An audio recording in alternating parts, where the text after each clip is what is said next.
Ya, halo teman-teman semuanya. Karena pendaftaran sekolah kedinasan makin deket, jadi aku mau ajak teman-teman buat sama-sama bahas beberapa soal SKD atau seleksi kompetensi dasar. Biar apa? Biar persiapan teman-teman yang mau masuk sekolah kedinasan 2023 makin mantep, oke? Karena aku dengar beberapa dari teman-teman ada yang kesulitan di subtes TIU atau tes intelijensia umum, jadi ayo kita bahas sama-sama, oke? Ke soal yang pertama. Soal pertama ini setiap tahun pasti masuk, yaitu materi barisan dan deret. Jadi pastiin teman-teman semua bisa paham pola-polanya, cara ngerjainnya, dan lain sebagainya. Ini kita ambil salah satu contoh aja. Nanti teman-teman bisa cari sendiri atau nanti di akhir video juga aku saranin ada beberapa buku yang bisa teman-teman jadiin referensi belajar ya. Oke, langsung aja. Pertama kita harus cari dulu polanya. Polanya di sini kita bisa lihat dari ada 8 ke 16, kemudian 16 ke 18, dan titik-titik yang bakal kita cari dari sana ke 38 ke 74, lalu kita cari lagi setelahnya. Pertama, 8 ke 16. 8 ke 16 itu berapa? Dikali 2. Oke. Kemudian 16 ke 18 itu ditambah 2. 18 ke kita keep dulu, kemudian kita cari yang udah ada angkanya dulu. 38 ke 74 itu adalah dikali 2. Oke. Dari sini kita coba pikirin kira-kira pola yang bisa jawab soal ini apa. Pertama, dikali 2, kemudian ditambah 2, titik-titik, kemudian dikali 2 lagi. Oke, kalau kita lihat polanya ya, ganti-gantian, kita coba dikali 2, karena sebelumnya udah ditambah 2. Oke, 18 dikali 2 itu adalah 36. Kita coba 36 masukin. Kemudian 36 ditambah 2 berarti kan? Ditambah 2, berarti benar 38. Oke, masuk, make sense ya.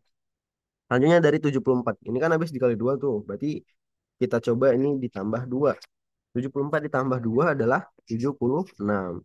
Berarti jawabannya adalah 36 dan 76. Oke. Jawabannya adalah yang C.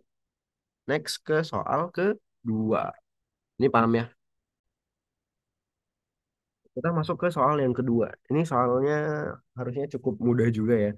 Karena ini pembagian biasa. Kita tulis dulu soalnya 3,75 dibagi 1,875. Nah, biar teman-teman mudah buat baginya, kita ilangin dulu komanya. Dari koma yang paling banyak, itu 1,75. Berarti kita kali sama dengan 1000. Oke, 3,75 kali 1000 berarti 3750 dibagi 1,875 dikali 1000, 1875. Tinggal dibagi kayak biasanya. Ini berarti jawabannya adalah 2. Karena 1875 dikali 2 sama dengan 3750. Berarti jawabannya adalah 2. Yang D. Oke, mudah ya. Next ke soal yang Dan soal yang ketiga ini juga harusnya cukup mudah karena ini materi basic ya. Insya Allah teman-teman bisa juga. Kita baca dulu soalnya. Seseorang karyawan bekerja sama 8 jam sehari. Kita garis bawain dulu. 8 jam sehari. Oke. Dalam satu minggu, ia bekerja selama 5 hari. Berarti dalam satu minggu dia kerjaan 5 hari. Dengan bayaran tarifnya Rp26.000 per jam kerja. Berarti jam kerja normalnya. Nah, di sini ada info lagi tarif 30.000 untuk jam lembur. Oke, berarti ada dua tarif. Tarif jam kerja normal tanpa lembur dan tarif lembur 30.000. Oke. Dalam sebulan bekerja, sebulan itu berarti ada 4 minggu. Oke, sebulan itu 4 minggu ya teman-teman. Ia menerima gaji 4.520.000 rupiah. Ini gaji bersih. Karena nggak dijelasin dia gaji apa. Berarti kita sebenarnya adalah gaji bersih. Oke. Yang ditanya adalah berapakah jumlah jam lemburnya dalam sebulan? Oke. Caranya adalah yang pertama, kita harus cari dulu jumlah penghasilan seorang karyawan ini normal tanpa jam kerja. Caranya kita kalikan jumlah jam kerja ia dalam satu hari yaitu 8 jam dikali dengan dalam satu minggu ia kerjanya berapa hari tadi ya 5 hari. Oke, 5 hari. Kemudian dikali lagi sama satu bulan itu berapa minggu tadi? Ini 4 minggu. Oke, 4 minggu dikali dengan tarif jam normalnya. Karena yang mau kita cari adalah jumlah penghasilan atau gaji normal dari pegawai ini tanpa kita masukin lemburnya dulu. Berarti dikali sama Rp26.000. Maka kita dapat gaji normalnya dalam satu bulan adalah 4.160.000 rupiah. Oke. Ini ya, ini berarti dia tanpa lembur. Nah, buat kita nyari berapa jam lemburnya, kita harus tahu juga dasar perhitungannya yaitu adalah jumlah penghasilan dia untuk yang lembur doang. Nah, caranya biar kita tahu jumlah penghasilan lemburnya adalah dengan mengurangkan gaji bersih dengan gaji normalnya, biar kita tahu porsi gaji lemburnya itu berapa yang dalam 1 bulan ini.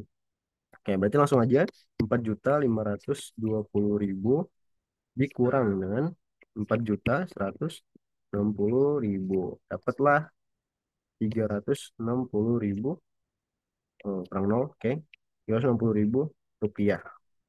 Oke, ini adalah dasar perhitungan kita buat nyari jumlah jam lembur pegawai tadi atau karyawan tadi dalam 1 bulan. Oke, kita garisin dulu biar rapi. Nah, caranya adalah kita tinggal bagi aja 360.000 atau jumlah penghasilan lemburnya dengan tarifnya ini. Nih tarifnya 30.000. Maka kita dapatlah seorang karyawan ini bekerja selama 360.000 dibagi, ini coret aja biar lebih mudah.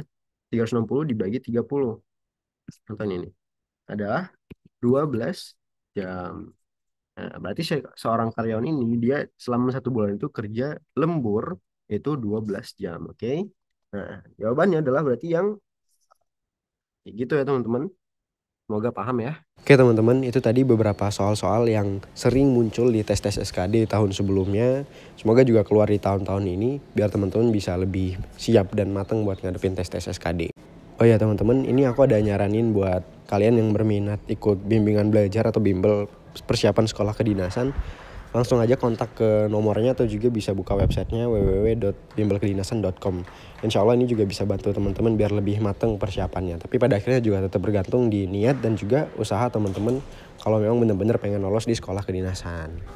Atau ini juga buat teman-teman yang mungkin belum punya atau masih bingung mau belajar dari mana, juga bisa beli bukunya mereka karena insya Allah ini juga bukunya isinya soal-soal SKD yang relevan.